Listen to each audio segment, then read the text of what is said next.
Gravando? Olá? Tá na hora do mapa?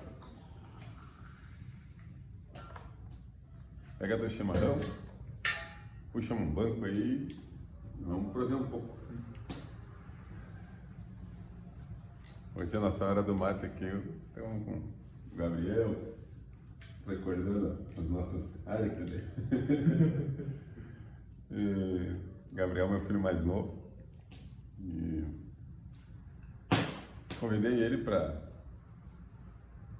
contar um pouquinho como é que a gente acabou indo morar para fora, né? E como é que um guri aprende a gostar de viver no campo. Acho que foi em 2005, que idade tu tinha mais ou menos, Gabriel? Tava 4 anos. com 4 anos, foi quando já tinha tido contato, né, que nós ia para fora seguidos lá na propriedade, mas que nós fomos morar mesmo foi com 4 anos. E dali, desde então, a minha vida é essa. E quando nós fomos morar lá, o Romulo já vinha pro colégio, daí o Romulo ficava muito sozinho, né, Gabriel? E na nossa propriedade sempre teve bastante cobra, né? Exatamente. E aí a mãe tinha um gateado velho, um cavalo já vencido, meu. E nós encilhava o cavalo e botava o Gabriel em cima para ele andar junto, sempre perto de nós, e para nós, enquanto nós estava lidando na lavoura, organizando alguma coisa, o Gabriel ficava montado a cavalo. E como é que o pai dizia? Gabriel, não judia muito do cavalo velho, porque eu queria que ele ficasse o máximo de tempo possível, né? E o cavalo velho é um cavalo vencido, digo, não corre muito, fica andando em roda. E o gauchinho me aprontava desde novo. A minha conexão com o cavalo vem desde essa época, eu acho que foi daí que eu comecei uma conexão forte com o cavalo. E desde que eu me lembro, assim, a paixão só cresce por causa disso, porque é nítido os momentos que, pra mim é nítido, assim, os momentos que o pai chegava com o cavalo velho, desde que eu acordava pensando no meu cavalo. E o pai tinha que fazer as coisas da lavoura, e justamente numa segurança, escolheram esse cavalo, que era justamente mais velho e mais manso, e me colocavam no lombo dele, e ali eu ficava. Passava o dia inteiro, cuidava do meu cavalo, conversava com o meu cavalo, e como era no interior, a gente tinha que acabar se reinventando, né? Naquela época, 2005, as coisas não eram como hoje, a gente não tinha tanto acesso à internet lá fora, a gente não tinha acesso à internet, né? Nossa, eles eram com a parabólica, né? Eram as parabólicas ainda, aquelas parabólicas, aquele de um ficar lá fora mexendo com o cabo da vassoura e o outro lá dentro, deu, volta, passou.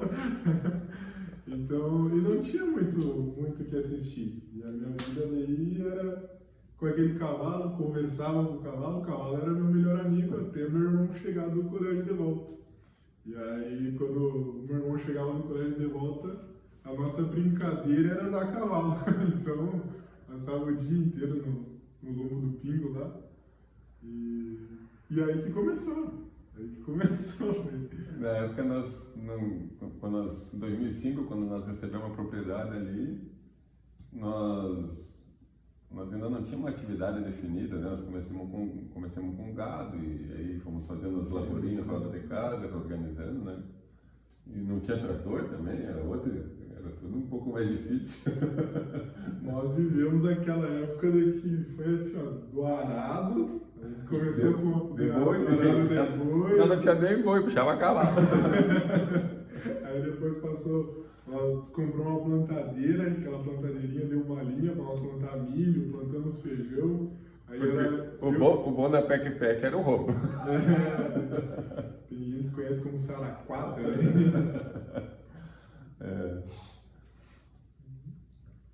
A vida passa, né? Hoje tu tá com 25. 25? Que loucura. 21 anos atrás, isso. 21 anos atrás. 21 anos atrás. Agora, me fala a verdade, tu. O que tu mais gostava? Quando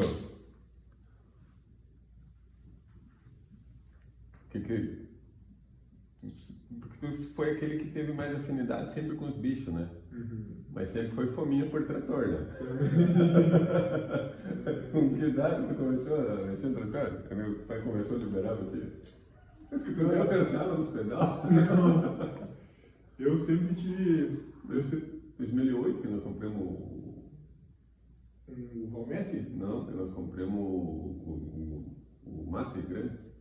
Não, mas daí nós temos que começar pelo Valmete, que daí o Valmete, eu também trabalhei no Valmete, inclusive tem as fotinhas, eu não alcançava nos pedal, mas tem umas fotinhas que tu colocava ele ali em primeira reduzida e eu gradeava. Porque nós não tinha junta de boi, nós conseguimos comprar um tratorzinho bem pequenininho, um 50, menos que o 50X, o 360, um Valmetinho. E aí eu botava a primeira reduzida e eu não conseguia ir lá segurando o arado, precisava que alguém eu acho que com uns 6, 7 aninhos, né? Era um piloto. Olha a merda, Eu ia dizer isso agora. Acho que o boi era um pouquinho mais inteligente, eu acho, porque aquelas vergas ficavam desse jeito, assim. Mas a minha história com o trator começou aí. Na verdade, eu sempre gostei do barulho do motor, sempre fui fascinado por barulho de motor de trator, de caminhão, de caminhonete, barulho do motor diesel pra mim tá louco. Mas eu tenho muita afinidade com os bichos, a minha afinidade maior com os bichos começou devido a essa a imersão que o pai fez ali com nós, ali, de nos levar cedo já para fora. Isso aí, eu não nasci lá fora, mas foi como se tivesse nascido. O meu irmão já foi um pouquinho mais velho, mas como a propriedade antes era da minha avó lá, nós íamos seguido para lá, nós sempre estávamos em função. Mas para mim começou desde aquela época ali, a gente já começou ali, para nós não era trabalho.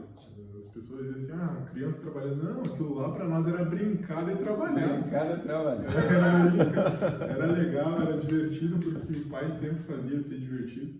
Os trabalhos, assim, de verdade, eu lembro assim, que era divertido. O pai colocava eu e meu irmão no trator e basicamente era assim, ó. Era eu, o pai, o meu irmão e tinha a mãe. Era a mãe tentando criar 3 filhos.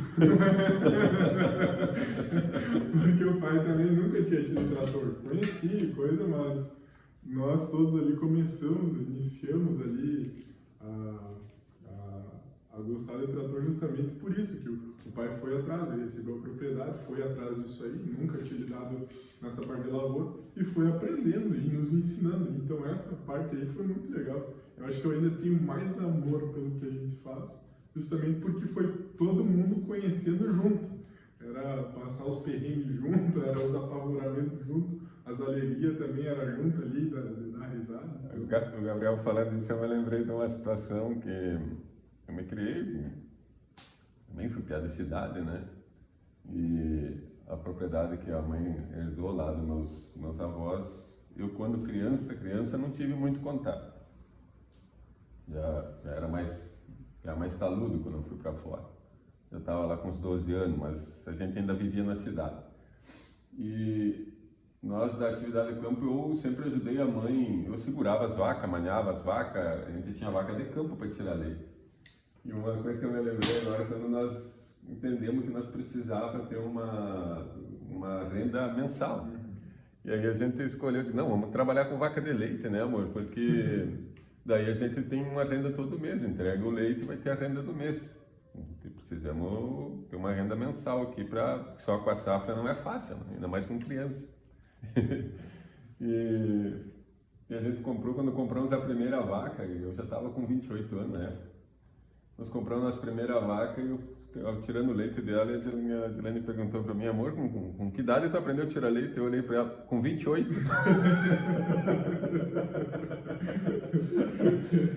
E aí nós aumentamos, compramos 5 vacas, daí veio aquela... Eu não sabia tirar leite na mão, era muito trabalhoso, nós ia ficar o dia inteiro puxando teta de vaca. Fomos em Santo Ângelo comprar uma ordenha. Aí nós comprei uma ordenhadeira, chegamos em casa, montamos aquelas rebaldas de pé. Nós não sabíamos como é que grudava no teto da vaca aqui. Não sabia fazer o vácuo. Fixar. Não sabia fixar ali, que pra quem não sabe, ali nas teteiras, embaixo das teteiras, ela tem Então, que controla o pino, vácuo. um pino ali, que é aquele pino, quando tu quer fazer dar vácuo, tu empurra aquele pino e ela dá vácuo nas teteiras ali. Ela que tranca o vácuo para não, enquanto tu coloca nas tetas da vaca, daí tu empurra, ele gruda e fica tirando, ele segura as tetas da vaca e fica tirando leite. Aí para mim, até nós aprender a fazer sozinho, ia de lane de um lado e eu do outro da vaca, segurando duas teteiras cada um. E aí o pai ia lá com o dedão do. E aí? Ficava no gritão. Ele não sabia que, porque as teteiras elas são de borracha, então se tu dobra duas teteiras, ela para de. Ela corta o vácuo. Ela corta o vácuo daquelas teteiras. A ciência é o seguinte, como ela é de borracha, tu segura o copo embaixo, né, deita as quatro teteiras, ela corta o vácuo porque a borracha dobra, né, daí a que tu vai colocar na teta, tu libera o vácuo uma por uma. Nós não sabíamos. Eu não sabia dobrar isso aí, então ia um de cada lado, enchufava ali nas tetas da vaca e o pai com o dedão empurrava aquilo. Aquilo se visse de fora, era uma cena de comédia.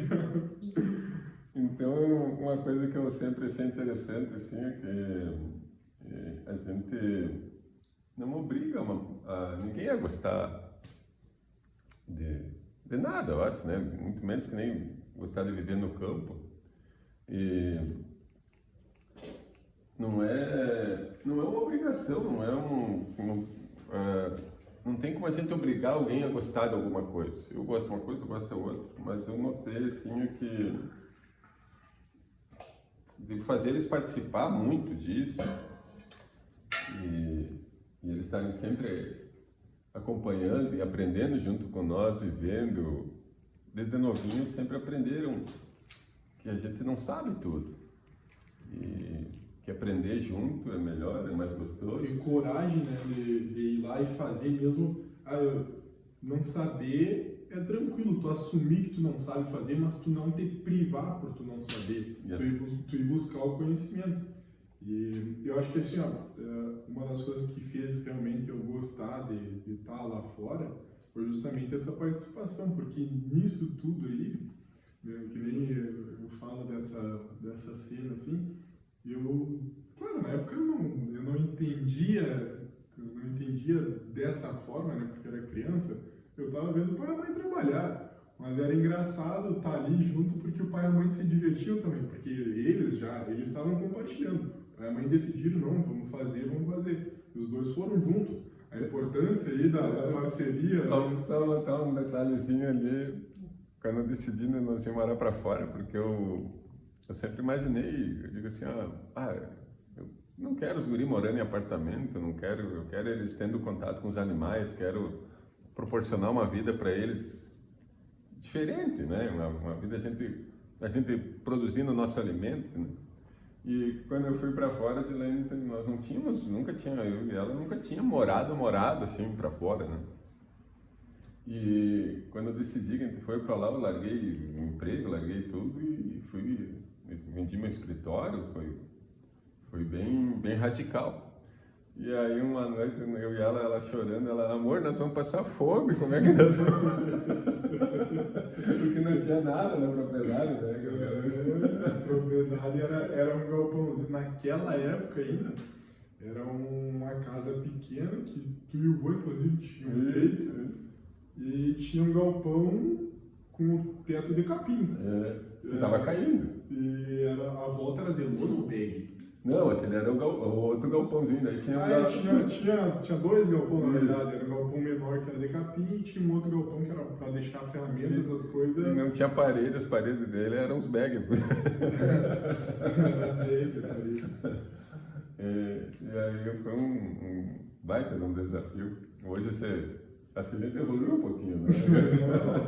Evoluiu bastante. Mas me conta se tivesse hoje que escolher morar para fora, morar Morar lá na campanha ou morar na cidade, trabalhar na cidade, o que tu gosta mais hoje? Olha,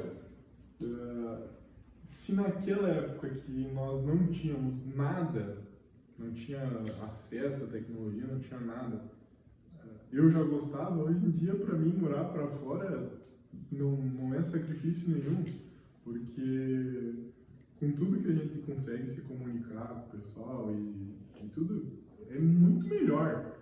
Claro, ainda é muito desafiador pelo fato de que a gente necessita de muita coisa da cidade, mas ainda assim é muito mais fácil que naquela época. Mas eu não trocaria nada do que eu vivi, as experiências que eu tive lá. Se tivesse que fazer tudo de novo, faria, porque de verdade, assim, acho que é muita coisa para falar, são muitas lembranças para falar em Tem que fazer uma série, eu acho. Tem que contar as vidas do colégio, o Gabriel começou a aprender a vir para o colégio, teve que vir para o colégio. E eu sou o filho mais novo, então assim, eu sempre acompanhei o meu irmão, ele é 3 anos mais velho que eu. Não é muita diferença, mas é uma diferença significativa, assim, porque eu sempre fui mais adiantado na questão de que, como ele já era mais velho, ele começava a fazer umas coisas antes que eu, só que eu só tinha ele. E pra gente aprender, pra gente brincar junto, coisa, então eu evoluía já na minha cabeça, assim, evoluía para participar daquelas brincadeiras com ele. Então isso, assim, foi me trazendo uma certa expertise muito cedo. E é muito show isso. É uma coisa que lá que me ensinou muito foi esse contato que eu tive com o pai, com o Romo, assim, de ver eles trabalhando. Então, cara, isso me puxou muito, me desenvolveu muito, desenvolveu o meu senso criativo. O pai comprou um Tobato uma vez. A mãe achou que eu ia ser engenheiro mecânico, porque eu pegava aquele Tobato, eu fiz uma carroça com aquele Tobato. Eu até gostava de desmontar as coisas. Desmontava. Então isso foi me criando um senso, me desenvolvendo um senso criativo das coisas, pela forma que era muito difícil as coisas. Eu fui tendo um senso criativo, um senso de tipo, eu tenho que me virar. Se eu quero fazer, eu tenho que me virar. Se eu quero brincar, eu tenho que criar as minhas brincadeiras. Então, eu moro para fora. O pai hoje em dia, como ele está com um escritório, aqui na cidade, ele e meu irmão estão mais essa parte do escritório. Eu fico mais lá fora. Todos continuamos com a atividade rural, tudo, mas eu sigo na parte que eu gostava, porque assim, é como se eu estivesse vivendo o meu sonho de criança. Quando eu era criança, eu me imaginava em cima de tratores maiores, de plantadeira, colheitadeira. Nós tínhamos nossos vizinhos que são grangeiros fortes, são grangeiros grandes, né? Aí eles passavam, o Gabriel montava a cavalo e ia lá para a beirada da cerca, olhar eles, ficava admirando eles trabalhando. Exatamente. E aí, isso é uma coisa que eu agradeço também, porque quando o mano vinha pro colégio, eu tinha que achar alguma coisa para me divertir. Mas aí descia aqueles trator para plantar, e eram tratores maiores, né? A gente tinha só uns tratorzinho pequeno, descia aqueles tratorzão grandão, aquelas plantadeiras. Eu ficava admirado, eu corria, daí eu ficava sentado no palanque da cerca olhando. Os caras demoravam um dia inteiro plantando, aquilo era a minha televisão, assim, ó, ver os caras plantando. Aí ficavam com dó, né? Olhavam ali, não digo dó, mas se admiravam de me ver ali, me chamavam para subir nos trator. Então, de certa forma, pode pensar, né? Perigoso, coisa. Mas todo mundo tinha um cuidado com essa parte de, não, vamos cuidar do guri, as partes perigosas diziam, não, desce aqui que nós vamos carregar a plantadeira, que era com bag e coisa, então era mais perigoso. Mas na parte que o trator estava plantando, que tinha que ser mais devagar e coisa, me chamavam lá para cima, mas tá louco, aquilo ali para mim era o paraíso. Mas isso, né, Gabriel, é uma coisa que não é de hoje, né? Inclusive nós estávamos lendo aqui na Bíblia, aqui, em Provérbios 22:6, diz assim, ó: ensina a criança no caminho em que deve andar, e mesmo quando for idoso, não se desviará dele. Isso assim, ó, o que eu entendo? Ensinar não é só falar, né, Gabriel? Porque até a internet hoje está cheia de informação, né? Eu acho que o real ensinar é viver, é dar o exemplo, é caminhar junto, né? É mostrar. Eu acho que isso é uma coisa que eu, apesar de todas as dificuldades que a gente passou, que eles viram, conseguiram acompanhar isso. O Gabriel fica mais tempo comigo lá fora, ele sempre conseguiu acompanhar isso, porque o Rômulo já tinha que vir para o colégio, começou a vir para o colégio antes. Então, tinha aquelas horas que a gente reclamava, todo mundo é humano, né, Gabriel? Com certeza. Mas também eu acho que o Gabriel pegou muito bem isso, que foi a situação de entender que não é só o reclamar. Que se eu ficar só reclamando não adianta, eu tenho que achar a solução e fazer o melhor com o que tem hoje, né? Nada na vida é fácil, né, Gabriel? Isso que volta ali naquela questão que a gente estava falando, né, que a gente começou a parar de boa e coisa, nós podíamos nos empacar ali, né, de dizer assim, pô, não tenho o que fazer, ou dizer assim, se nós fosse ligar porque as outras porque pensavam, porque recebemos críticas, nós recebíamos crítica, era muitas vezes o trator, nós ainda não sabíamos lidar com o trator estragava, dependíamos de mecânico, então realmente é um trabalho árduo hoje, a gente dá risada, lembrando, coisa, mas foi difícil, teve épocas assim que o pessoal passava e dizia, imagina um cara com um trator, uma criança ali em cima, ou a mãe mesmo em cima do trator, e ele num arado de boi. Para um tratorzinho, para aquele tratorzinho, aquele arado era como se puxar nada, né? Mas era o que tinha ali disponível. Então tu fazer. A gente vê bastante falando, até a gente tem ali, a gente lembra, tem uns cortes ali, até mesmo o Mário Sérgio Cortella fala, faça o seu melhor, não é o melhor do mundo, é o melhor nas condições que tu tem. E eu acho que isso, quando eu tiver melhor condições, fazer melhor ainda, e foi o que o pai, foi meio que o pai, sem saber disso, ele nos proporcionou. É realmente árduo, é um trabalho que cansa. Imagina o jeito que o pai não chegava com 2 crianças para cuidar, o pai e a mãe 2 crianças para cuidar, ainda tem que trabalhar desse jeito. Para 2 jovens com 28 anos, o pai com 28, a mãe com 29, isso aí, se for analisar hoje, é uma coisa que está difícil de se ver, essa audácia. E o pai teve essa audácia. Mostrou, eu como estava mais... Loucura?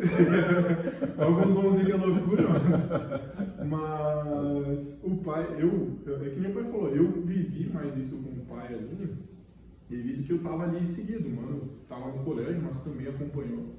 O meu irmão é um cara inteligente, é um cara que busca também. O Rômulo é o nosso senso crítico. Se nós fizermos um negócio, o Rômulo chegar e dizer, não tá bom, pode fazer de novo. Agora, se ele chegar e dizer, ficou, não é porque ficou bom.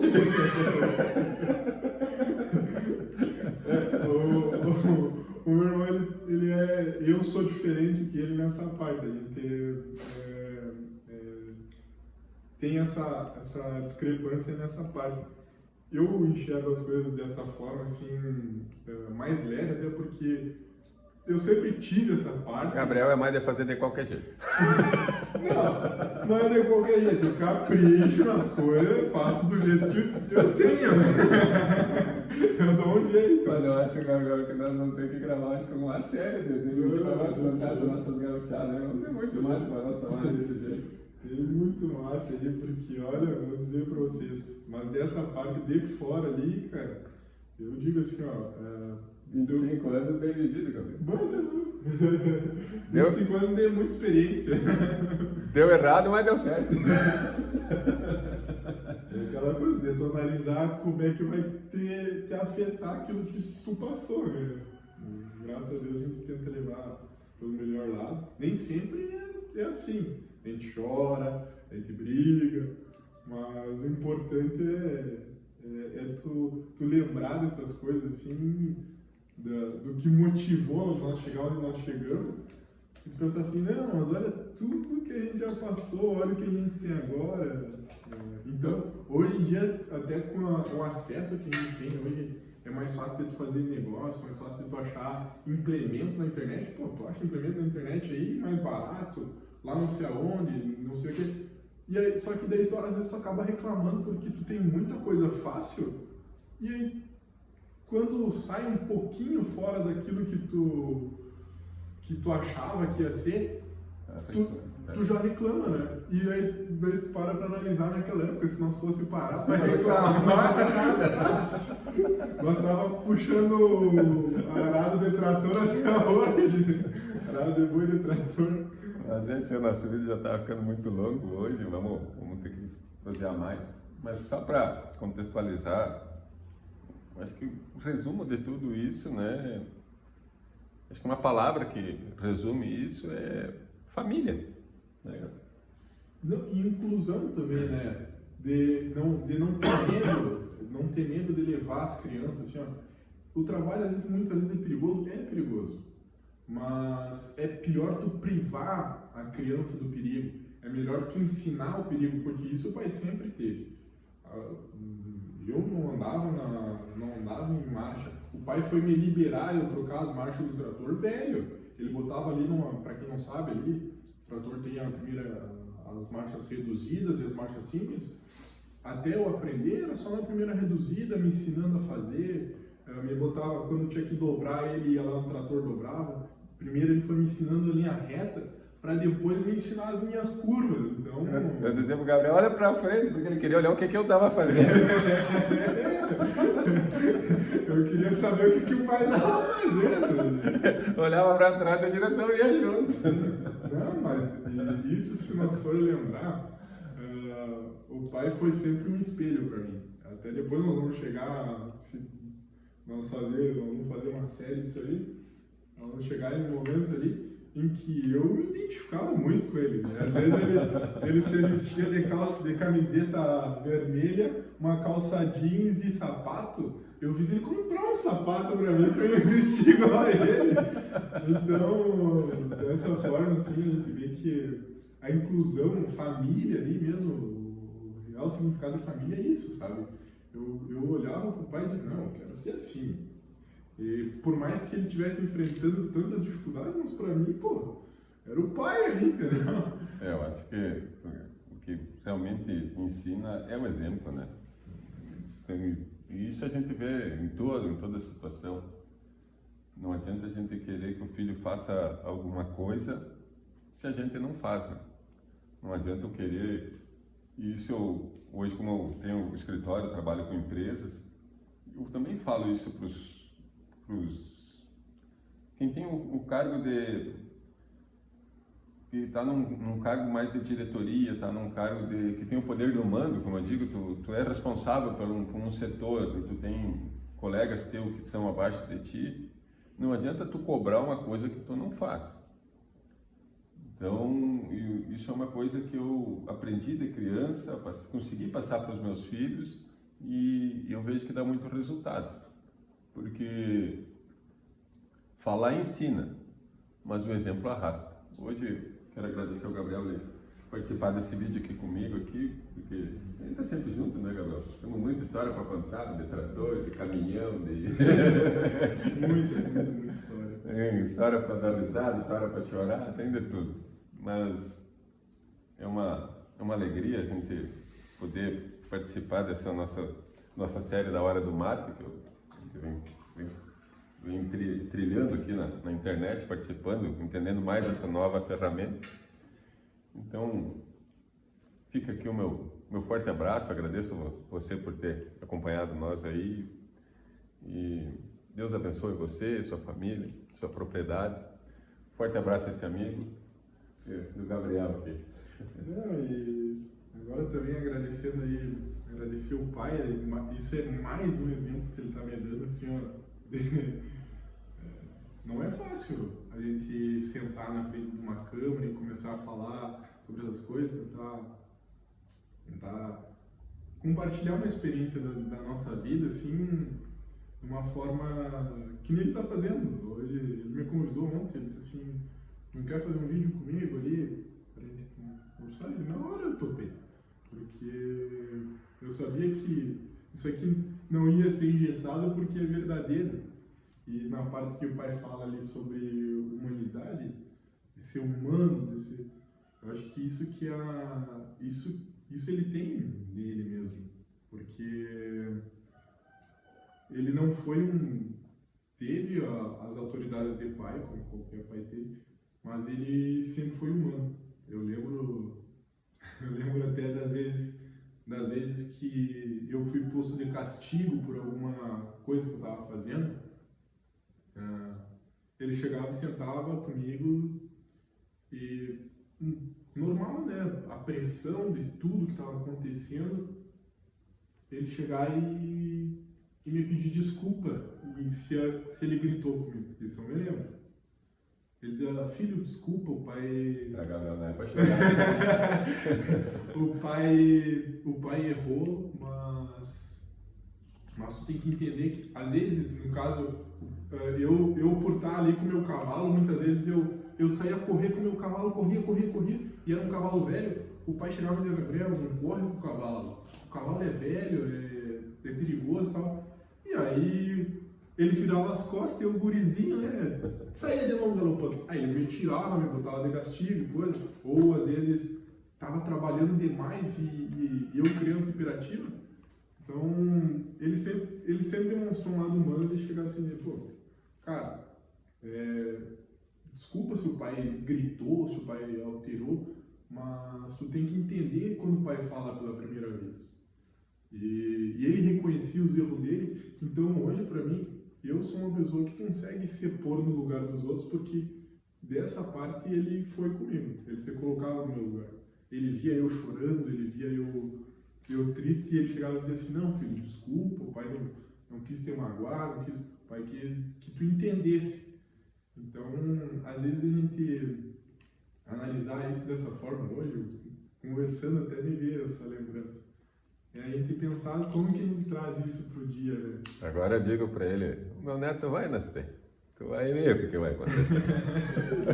Eu vou me cobrar dessa parte. Tá bom, pessoal? Valeu. Um abraço. Um abração. Uhum.